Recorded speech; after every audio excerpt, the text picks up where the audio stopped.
están, chicos? Bienvenidos a tu Academia Virtual.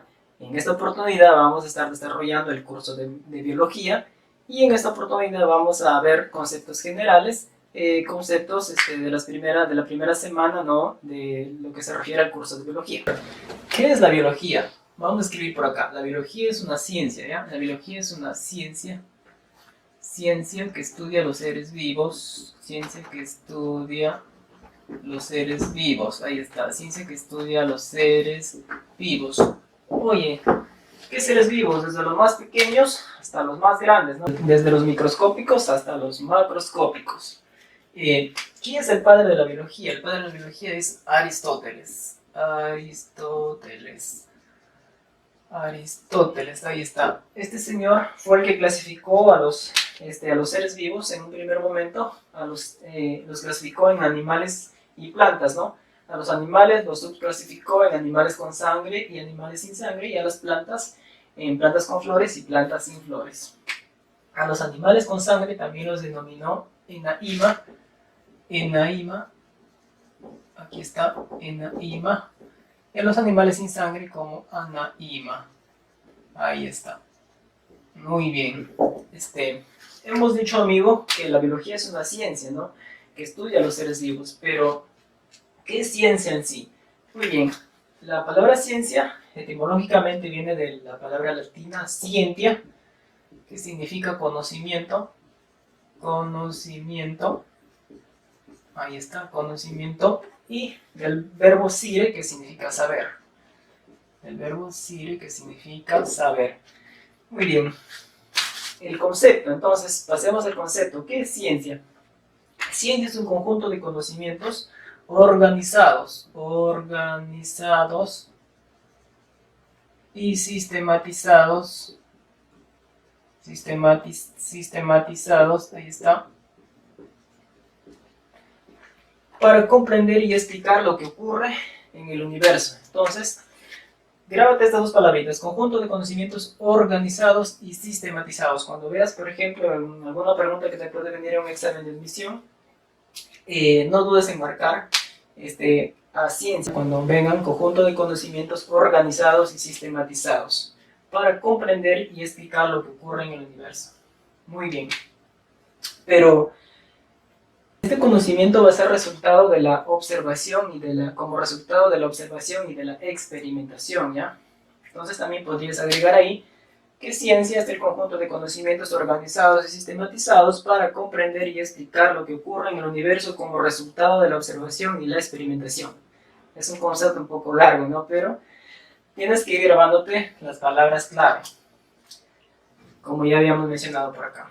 Ahora, las ciencias se dividen en dos tipos: en ciencias formales o abstractas, en ciencias prácticas y en ciencias prácticas o concretas, ¿no? Las ciencias formales o abstractas son ciencias puramente teóricas, del pensamiento, del razonamiento, se basan en ideas, son ciencias de razonamiento. Entonces, cuando veas esas palabritas, ciencias puramente teóricas, del pensamiento, de razonamiento, ideas, subjetivo también, ¿ya?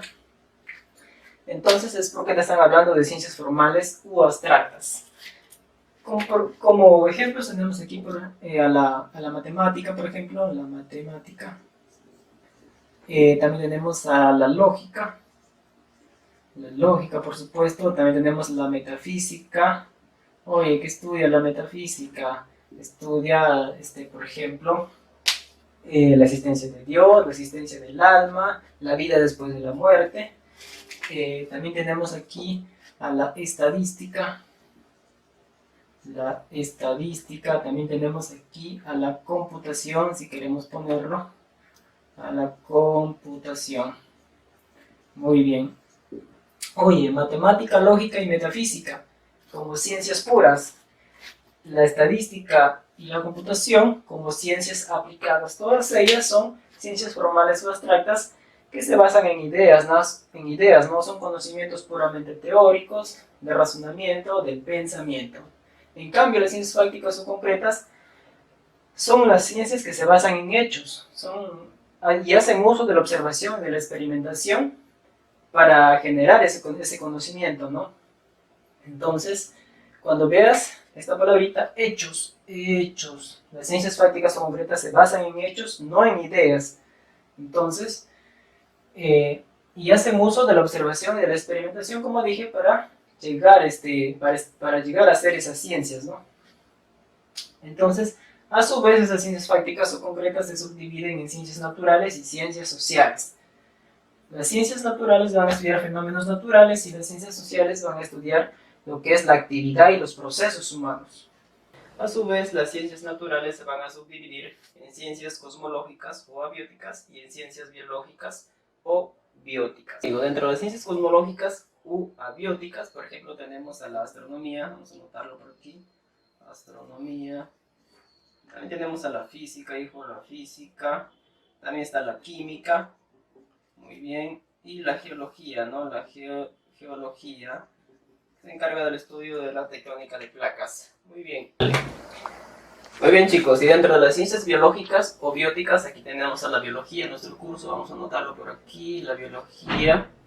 La biología, y también podemos anotar la psicología individual. Vamos a poner por aquí, la psicología individual. Muy bien, si queremos estudiar la conducta y el comportamiento de una sola persona. Y entre las ciencias sociales, por ejemplo, podemos anotar aquí a la sociología. La sociología, hijo. También tenemos a la economía. Muy bien, la economía. También tenemos a la historia. Ahí está la historia. Podemos anotar la antropología también. Antropología. También a la lingüística, ¿ya? La lingüística. La lingüística, y también tenemos por aquí a la psicología.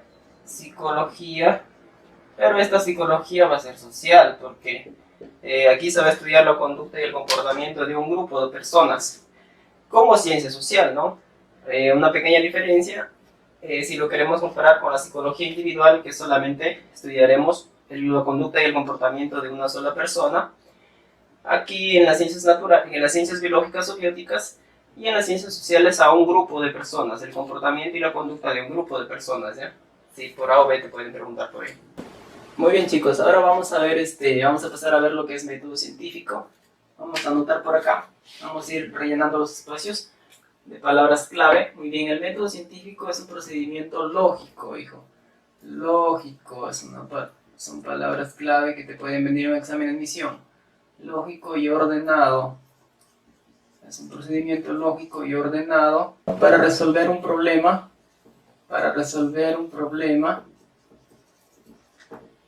Para resolver un problema, y también podemos agregar para descubrir y demostrar una verdad científica, ¿ya? Entonces, cuando veas procedimiento lógico y ordenado, te están hablando de ¿qué? Del método científico. También para resolver un problema, también te están hablando del método científico.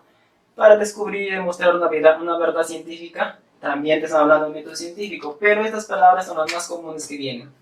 Procedimiento lógico y ordenado para resolver un problema. Ese es lo básico del método científico, ¿no? Que te puede venir en un examen. También otro concepto es que el método científico es una forma de encontrar respuestas, ¿no? Es una forma de encontrar respuestas, vamos a anotarlo por acá. Es una forma de encontrar respuestas a interrogantes,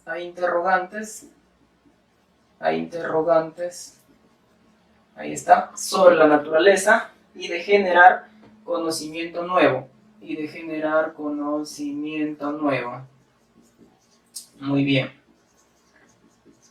Entonces, esas palabras claves se pueden venir, ¿no? Forma de encontrar respuestas, interrogantes sobre la naturaleza y de generar conocimiento nuevo. Entonces, te están hablando ahí de método científico, amigo. El método científico es una secuencia de pasos, ¿no? Que empieza por la observación, el problema, luego tenemos a una hipótesis, luego se hace una experimentación, y después de la experimentación, entonces vamos a obtener conclusiones que nos van a conducir hacia el establecimiento de una teoría o de una ley, ¿no? Muy bien, ahora vamos a empezar por describir la observación. Muy bien, amigo, la observación es la base del método científico, ¿ya? Vamos a poner por aquí, es la base del método científico y fuente de descubrimientos. Descubrimientos, ya son palabritas clave. Puede ser directa o indirecta también. Directa a través de los sentidos. Directa a través de los sentidos. E indirecta mediante el uso de instrumentos. Instrumentos. ¿Qué tipo de instrumentos? Por ejemplo, podemos utilizar el microscopio si queremos observar organismos microscópicos. O por ejemplo, si queremos observar un planeta o una estrella, podemos hacer uso de un telescopio, ¿no? También la observación tiene como fin obtener información, ¿no? ¿Información de qué? De lo que estamos estudiando. Entonces, vamos a poner por acá, tiene como fin obtener información. Tiene como fin obtener información del fenómeno en estudio, ¿no? De lo que estamos estudiando. También la observación debe ser cuidadosa, precisa, objetiva, debe ser imparcial. Entonces, estas palabras que voy a subrayar es cuidadosa, precisa, objetiva, no es subjetiva, ¿ya? Si fuera subjetiva, estaríamos cayendo en un error, porque la observación debe concentrarse, debe describir, mejor dicho, el fenómeno tal como se observa en la naturaleza. Entonces, por eso es que tiene que ser objetiva, concentrarse en el objeto y no en el sujeto. Entonces, también debe ser imparcial y también no debe ser prejuiciosa, ¿ya? Muy bien, amigos, seguimos con el problema. Ya habíamos visto observación, ahora pasamos al problema. El problema va a determinar lo que uno quiere estudiar, ¿ya? Vamos a escribir por aquí. El problema determina lo que se quiere estudiar. También el problema surge como interrogantes después de la observación, ¿no? Vamos a poner por acá, surge a interrogantes. Surge a interrogantes después de la observación. Por ejemplo, se plantean preguntas cómo, por qué, cómo sucedió. Por ejemplo, ¿no? Ya habíamos visto un fenómeno y nosotros nos preguntamos, oye, ¿cómo ocurre ese fenómeno? ¿Por qué se da? ¿Qué está sucediendo? ¿Cómo sucedió? Entonces, al plantearse esas preguntas, nosotros vamos a llegar a determinar un problema, ¿no? Mejor dicho, a delimitar un problema. A eso se llama determinación. O sea, vamos a determinar lo que se quiere estudiar en sí, después de haber observado un problema global. Después del problema, pasamos a una hipótesis, ¿no? Tratamos de darle una posible explicación a ese problema. Entonces, a eso viene la hipótesis, ¿no? Entonces vamos a poner por acá, es la respuesta anticipada, ¿ya? Es la respuesta anticipada al problema planteado. Habíamos dicho que aquí ya nos hemos planteado un problema, producto de la observación, y después pasamos a la hipótesis para darle una posible respuesta, ¿no? Es por eso que la hipótesis es la respuesta anticipada al problema planteado. También la hipótesis es la suposición de que ciertas causas producen el fenómeno observado. También es la explicación racional previa, vamos a anotarlo, es una explicación racional. Ahí está, es una explicación racional previa del observado. Entonces tienes que ir grabándote estas palabritas porque son claves. Anticipada, respuesta anticipada, suposición, explicación racional. Entonces, cuando veas esas palabras es porque te están hablando de una hipótesis. Explicación racional previa también, ¿ya? Entonces, la hipótesis también es predictiva, ¿ya? Vamos a poner por acá, es predictiva y falsable. Oye, ¿qué es falsable y predictiva? Muy bien, predictiva quiere decir que se anticipa el resultado de un hecho antes de que este ocurra. Eso quiere decir predictiva, o sea, se adelanta describe el resultado de un hecho antes de que esto ocurra. Eso quiere decir que es predictiva, por eso que es una respuesta anticipada también, son sinónimos, ¿ya? Y falsable quiere decir que debe ser puesta a prueba. Entonces la hipótesis, toda hipótesis que uno establezca debe probarse, debe ser puesta a prueba. ¿Y en dónde se pone a prueba? En la experimentación. Muy bien, la hipótesis también, hijo, es provisional. Vamos a anotarlo por acá, es provisional. Provisional y se escribe en condicional. En condicional. Oye, provisional, ¿por qué? Provisional porque va a estar ahí hasta no ser aceptada o rechazada. O sea, no es permanente, más dicho, la hipótesis. Tiene una duración, podría decir, corta, y va a depender si es que se acepta o se rechaza esa hipótesis, ¿no? ¿Y dónde se va a aceptar o rechazar la hipótesis? Después de la experimentación, ¿no? Cuando ya se establecen las conclusiones. Oye, ¿y condicional por qué? Condicional porque, por ejemplo, se escribe de esta manera. Por ejemplo, cuando yo digo, si yo me alimento bien, no me enfermaré, ¿no? Entonces, se escribe en condicional. O, por ejemplo, también cuando digo, si yo no salgo a la calle, no me contagiaré con coronavirus, ¿no? También es una forma de escribir en condicional. Entonces, de esa forma se plantea una hipótesis. Luego pasamos a la experimentación. Después de haber dado una posible respuesta al problema planteado, la experimentación es la comprobación de la hipótesis. Vamos a ponerlo por aquí, comprobación. Es la comprobación de la hipótesis mediante la representación artificial del fenómeno. ¿Qué quiere decir representación artificial? Lo vamos a reproducir nuevamente, pero ya no en su forma natural, como lo habíamos visto en la naturaleza, ¿no? Sino ya lo vamos a llevar a cabo en un laboratorio o en el mismo campo también, pero ya aquí es artificial por el mismo hecho de que el hombre ya está interviniendo. Se dice que es natural cuando la fuerza humana no interviene, ¿no? Y cuando ya es artificial cuando ya el hombre ya interviene. Entonces, es la comprobación de la hipótesis mediante la representación artificial. Representación artificial del fenómeno. Ahí está. Como habíamos dicho, se puede efectuar una experimentación en el laboratorio, por eso es artificial, o en el campo mismo, ¿no? Pero ya con la intervención humana y también de equipos y instrumentos, ¿no? Por eso. Y esta parte también es importante, estas dos palabritas, como ya lo habíamos mencionado,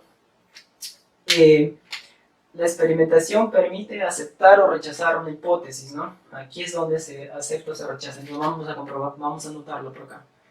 Permite aceptar o rechazar la hipótesis. Ahí está.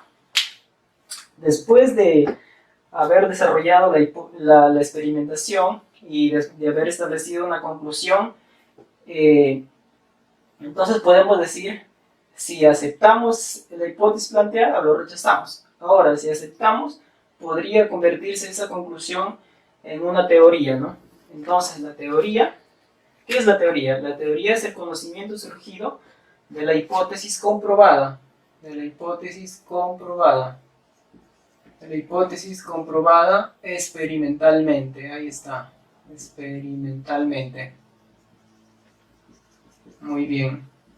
Entonces, esas palabritas claves podrían venir. Entonces, teoría, cuando veas conocimiento comprobado experimentalmente, es porque te están hablando del paso de la teoría del método científico, ¿no?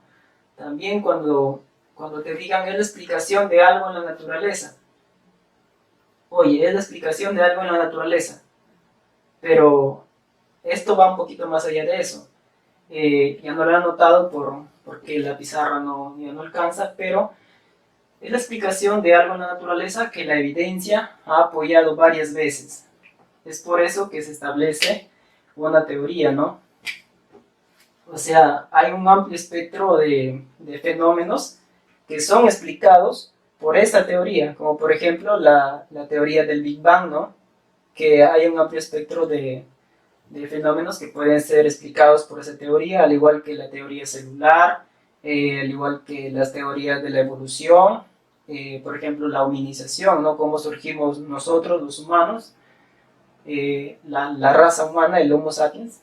¿Por qué es una hipótesis apoyada por tantos casos que pocos científicos dudan de su validez? Por ejemplo, como ya habíamos mencionado anteriormente, el proceso de hominización. Por ejemplo, ahí se aplica este concepto, porque trata de que cómo surgimos nosotros, ¿no? La raza humana, el Homo sapiens, partiendo desde un ser menos inteligente a un ser bastante inteligente y complejo como nosotros, ¿no? Pero, hipótesis apoyada por muchos casos. ¿Cuáles son esos casos? ¿Cuáles son esos casos? ¿En qué se basa? En los fósiles hallados, ¿no? Los fósiles. Se han hallado restos de huesos, cráneos. Entonces, en eso se basa cuando se dice que la teoría es una hipótesis apoyada por muchos casos que pocos científicos dudan de su validez. Otra cosa importante es que la teoría puede cambiarse o modificarse. ¿A qué se refiere? ¿Cuándo una teoría puede cambiarse o modificarse? Cuando, por ejemplo, cuando se encuentre un fenómeno que no pueda ser explicado por esa teoría. Entonces, si se encuentra un fenómeno que no puede ser explicado por esa teoría planteada, entonces tiene que volver a replantearse. Ahora, si se vuelve a replantear, puede cambiarse o modificarse. Una diferencia más es que la teoría abarca un cierto espectro de fenómenos, ¿ya? Pero la ley abarca un espectro de fenómenos mucho más amplio. O sea, la teoría describe y explica un cierto número de fenómenos, ¿no? En cambio, la ley describe un espectro de fenómenos mucho más amplios. Por eso que se dice que la ley es de aceptación universal también. La ley es de aceptación universal, en cambio la teoría no, es de aceptación limitada. ¿Por qué te digo esto? Porque, por ejemplo, ¿todos aceptan una teoría? No, sino, por ejemplo, la teoría del Big Bang, no todas la aceptan. Por ejemplo, la teoría de la hominización que ya hemos hablado, tampoco no todos la aceptan. Entonces, es por eso se dice que la teoría es de aceptación limitada y la ley es de aceptación universal. Aceptación universal, por ejemplo, la ley de la gravedad. Oye, ¿quién duda de la ley de la gravedad? Nadie, ¿no? O sea, todos estamos inmersos, queramos o no, por la gravedad. También aquí se encuentran las leyes de Mendel, ¿no? Las leyes que rigen la herencia, de la transmisión de caracteres de progenitores a descendientes. Entonces vayamos apuntando algunos conceptos. La ley es el concepto teórico comprobado. Es el concepto teórico comprobado fehacientemente. Ahí está, grábate estas palabritas. Fehacientemente. O sea, no tiene errores la ley. Por eso que es un conocimiento comprobado fehacientemente. También una ley es la descripción de algo en la naturaleza, ¿no? Como ya hemos hablado, la teoría, una diferencia más, por ejemplo, es que la teoría no solo describe un aspecto de la naturaleza, sino que también lo explica por qué ocurre. En cambio, una ley solo describe algo de la naturaleza, solo describe algún aspecto de la naturaleza. Entonces, vamos a ir subrayando otra palabrita más por aquí. La teoría es la explicación de algo en la naturaleza. Entonces, esta palabrita podrías grabarte. Explicación. ¿Es la explicación de algo en la naturaleza? No lo dudes, teoría. Y cuando te diga, es la descripción de algo en la naturaleza. no lo dudes, están hablando de una ley. O también cuando veas, es de aceptación universal, también están hablando de una ley como ya la habíamos visto, y cuando te digan es de aceptación limitada, estarían hablando de una teoría. También aquí podría agregar que la teoría, que digo que la ley es el conocimiento comprobado fehacientemente, o sea que no puede tener lugar a errores. Es por eso que también se dice que es irrefutable, ¿ya? Irrefutable, vamos a poner acá. Irrefutable. Ya está, muy bien. Como les venía diciendo, aquí he hecho algunas anotaciones. Por ejemplo, la ley describe una parte de la realidad, como ya lo he subrayado arriba, describe una parte de la realidad. En cambio, la teoría describe y explica. Entonces, tienes que grabar todos esos conceptos. Esos son claves para no poder caer en dudas, en ambigüedades, ¿no? La ley describe la parte de la realidad la ley describe una parte de la realidad y la teoría describe y explica. Por ejemplo, la ley, cuando digo, los osos polares tienen un denso pelaje y una gruesa capa subcutánea de grasa.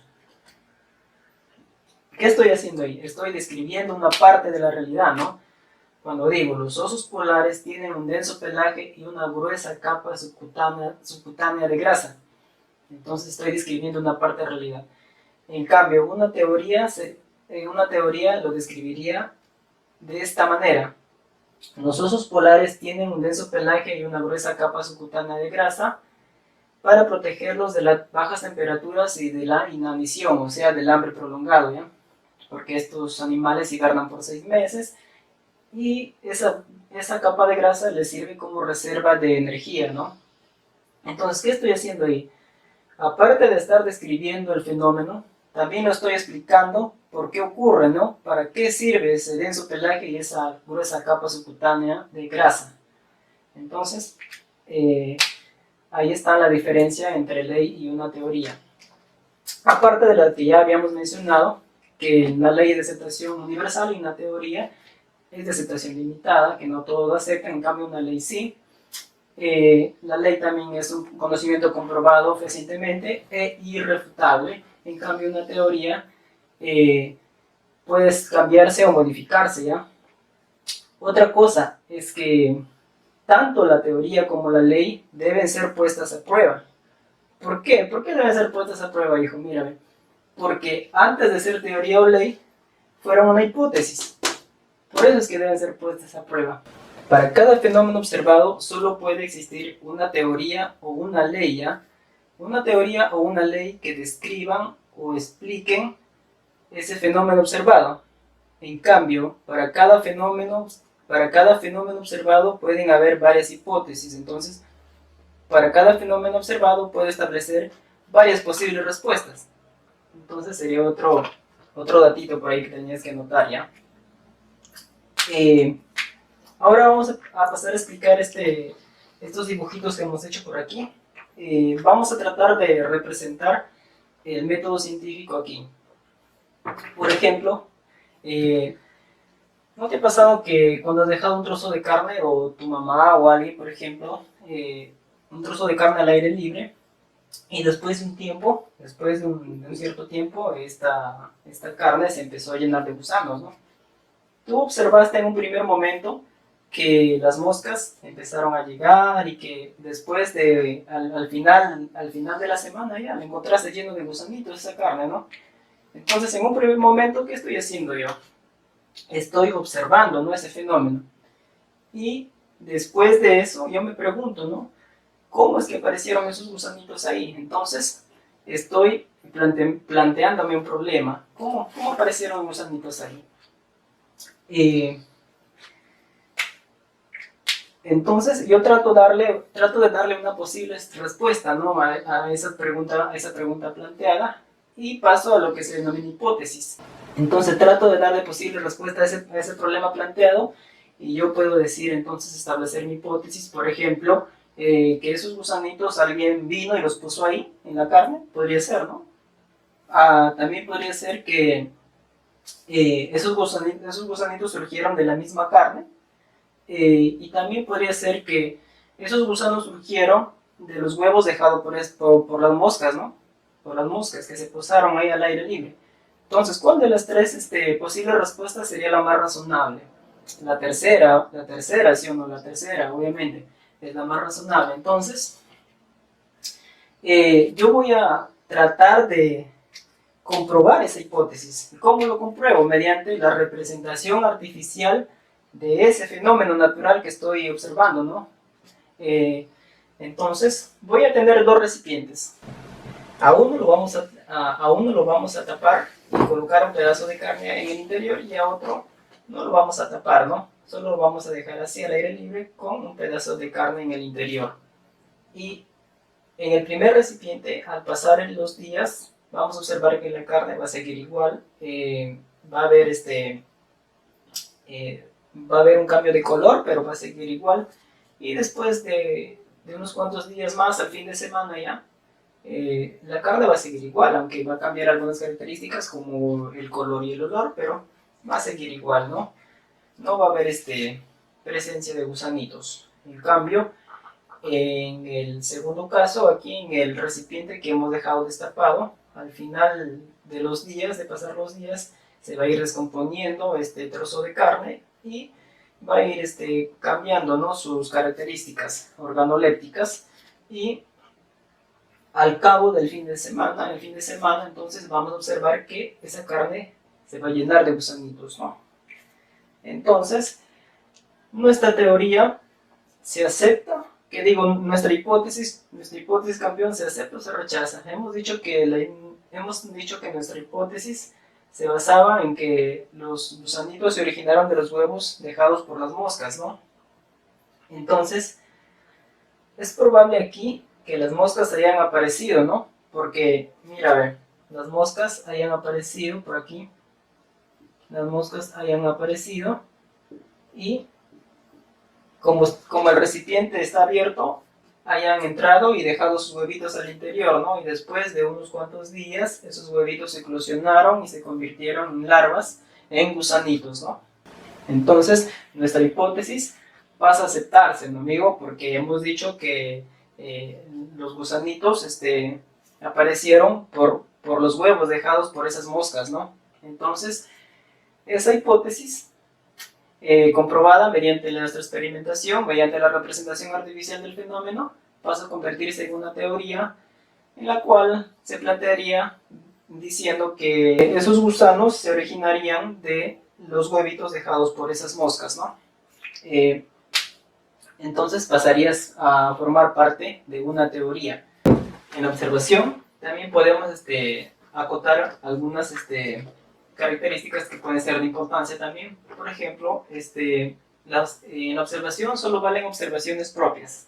¿Por qué te digo esto? Porque tú no puedes decirle a tu amigo que observe por ti, porque esta persona va a tener una apreciación diferente a la tuya, no va a ser exactamente igual. Entonces, a medida que vamos a ir avanzando en el método científico, vamos a ir cayendo en un error.